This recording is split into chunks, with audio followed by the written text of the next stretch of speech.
Hey guys, it's Anson here from Weekend Garage. Just wanted to show you guys how to remove the rear back seat for your Ram 1500. This is the DT model. You can remove it for any reason you'd like, such as installing a subwoofer, installing a gun rack.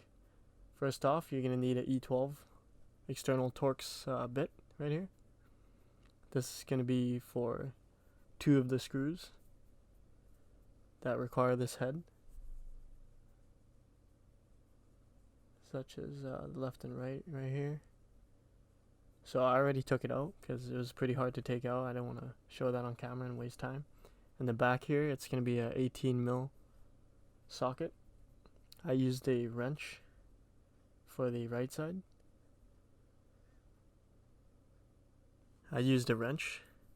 And for the left side I used a ratchet. I just thought it was easier this way and saves more time. I almost pulled out the breaker bar actually, it was so tight. So what's going to make this easier is removing the seatbelt buckle first. There's an elastic band at the end. If you pull it up a little bit, you'll see that there's a black elastic that wraps around. What we're going to do is try to feed this through. What I did to get the seatbelt out is I worked from down here. As you can see, there's a rubber band right there. I just fed it through from down here. Didn't even have to fold the seat down. The rest is just, that's it. You free the seatbelt for the middle seat, or the side seat here. You can continue taking it off. Just make sure you don't scratch this part. Watch out for the metals. I just put it on the carpet here. You can wrap it with a glove too if you want. So yeah, we're going to continue taking this off. So it took me about 10 minutes just to get that bolt out. I could have rammed it with like an air wrench or impact, but I just didn't want to snap it in there. It's not that bad using a wrench. You can gauge if it's going to break, right? But you can use a breaker bar if you want. Just take this out.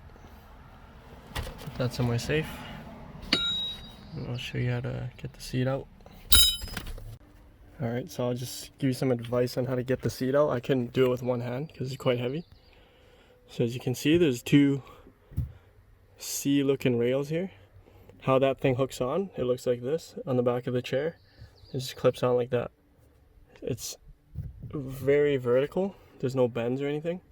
So you just got to lift the whole thing up and then out and just bring it out.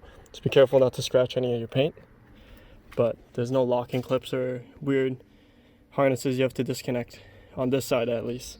I'll show you what the clips look like on the back of the seat. Just 1 second. So if you take a look at this drawing that I created, the white's going to represent the back of the seat hook. What you're going to have to do is follow the yellow arrows, just lift straight up. There's no special clips you have to disconnect or special techniques. You literally just lift it straight up and then out. Bends or anything. So you just got to lift the whole thing up and then out and just bring it out. Just be careful not to scratch any of your paint. But there's no locking clips or weird harnesses you have to disconnect on this side at least. I'll show you what the clips look like on the back of the seat. Just 1 second. So the back of the seat looks like this here. And then there's 2 of them. Same thing on the other side, but this looks like a C, or a clip that hooks onto the C. So it's quite straightforward. Just lift it straight up. Anyways, thanks for watching. Hope this video helped you guys out. Let me know if you have any other questions. Take care. Bye-bye.